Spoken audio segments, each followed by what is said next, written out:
Или не планировали год, надо приготовиться на это.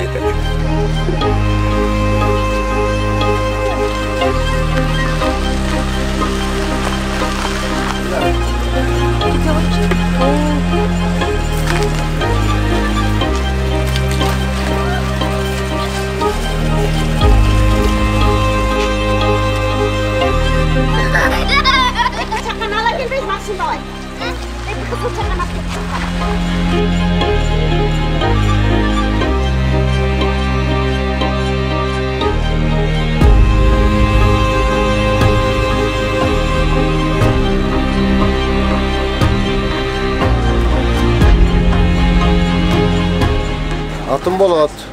Ушул таза суунун жааматы өзүбүздө 10 машина барбыз. Ошолор бүгүн өзүбүз жаамат келип, ушерге жардам берип суу алып келип берип атабыз. 8 машина, 7 машина суу келдик. Өзүбүздүн балдар чогулуп эле ушул сууду жок калганын угуп келдик да.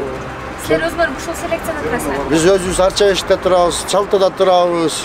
Өзүнүн жаамат бар да, таза суу ташыган. Ошо балдар. Башынан эле силер таза суу ташыйсыздар? Башынан ташыйбыз. Алдыбыз 15 жыл болуп ташыганыбызга. Ошол балдар биякта укканыбыздан анан чогулуп келип, бүгүн машина чогулуп, жумуштардын баарын таштап ушака өзүбүздүн чечменге берди келге суу. Анан эртең да байкайбыз да, кандай болуп кетет. Болсо эртең деле алып келип берет балдар. Суу берилгенче ташыйлар. Суу берилгенче ташыйбыз, Кудай буйруса.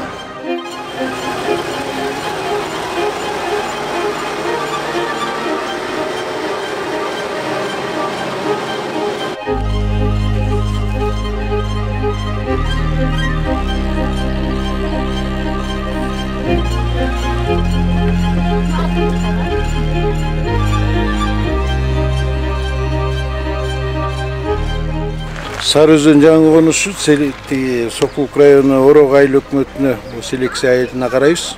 Анан ушул жерде бир 400 түтүн эл бар. Ушу май айы башталгандан бери суубуз жок, кууратты да. Суу чыкпай атат. Суунун көйгөйү аябай жаман экен. Жолубуз болсо эптеп баягы барып келип, жерге маршруткабыз да жүрбөйт негизи. Анан күн ысыган сайын суу жок. Ушундан кууратып Водовоз менен айыл өкмөт кичине суу алып келип бермиш болуп атат, ал бир көчөдөн экинчи көчөгө жетпей түгөнүп калып атат эми. Эртесинде бир водовозду жиберет, суу келип калган болот. Андан чакалап алган сууң эмне болот деп. Бир күндө эле түгөнүп калат, андан эмне кылабыз билбейбиз да.